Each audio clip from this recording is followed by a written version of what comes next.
So I'd like all of the singers to come up here, and Rich and our 5 divas should come forward, okay? And position. And while they're getting up here, let me just ask you to give a big round of applause to College Park Baptist Church.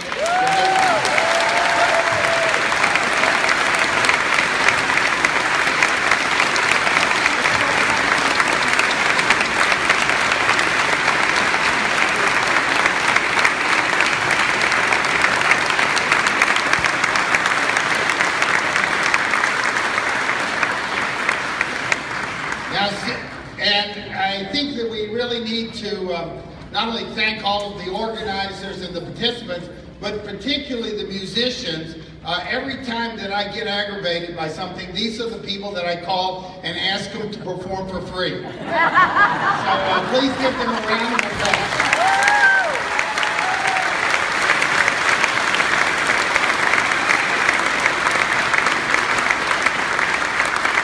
And now just a personal note, a really personal note.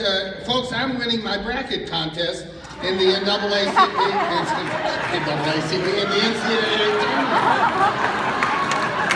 because I picked Villanova and UNC in the finals, and for this I will win, on behalf of my congregation, an imaginary golden matzo ball,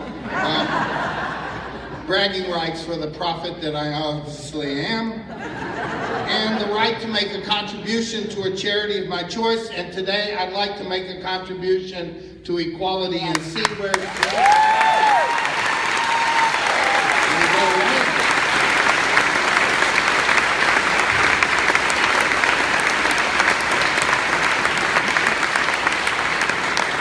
told you I was going to do this.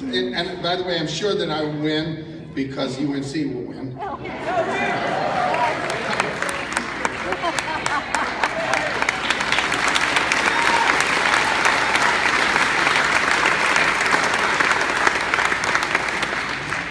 Now, on a much more serious note, I long for the day when the once great state of North Carolina will once again be known for its great basketball teams and not for the oppression of the poor.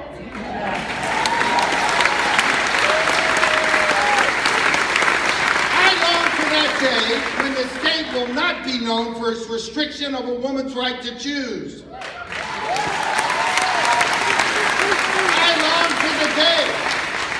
I long for the day when this state will not be known for its curtailing of voting rights and not for its war on public education and a clean environment. I long for the day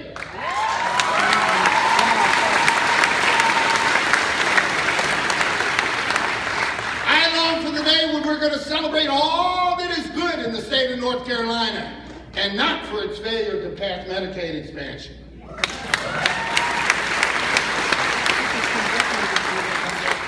And friends, you and I long for the day when the once great state of North Carolina is great again. Yes. Yeah. Great because it overturned and rejected laws which contain racial and anti-LGBTQ overtones. Great because it is a state which affirms the dignity and worth of each individual as a holy manifestation of the divine I and you. We long for that day.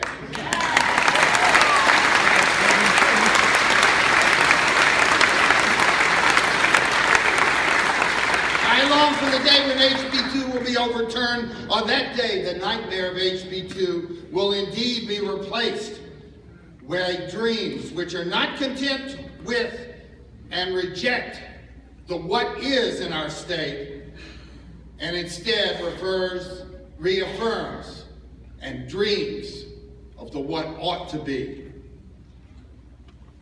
As a religious person, I can tell you that the Israelites were in the shores of the sea, and all they were doing was complaining.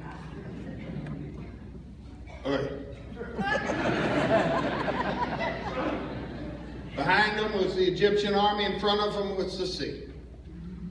And God says to Moses, "Stop crying out to me and complaining.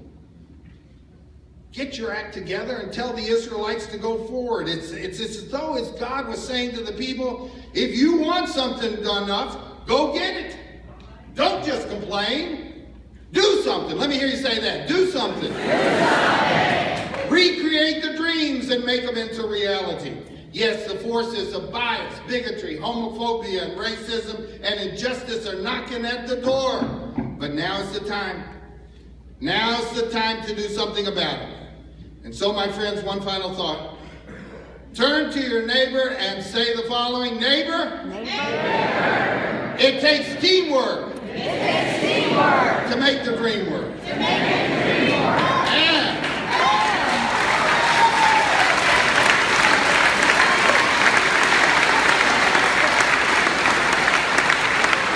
now turn to your neighbor on the other side and say, neighbor, I will vote. And I will make sure that others vote. We're in a holy place, folks. We're in a holy church.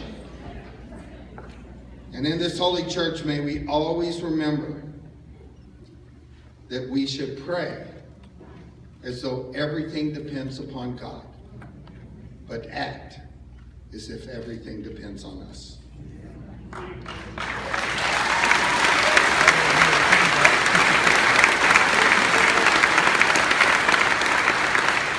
So let us remember the words of the immortal Woody Guthrie. Rabbi Woody Guttman, who said in the last verse of This Land for You and Me the following: nobody can ever stop me as I go walking that freedom highway. Nobody living can ever turn me back, because this land was made for you and me. Let's sing together.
In the shadow of this steeple,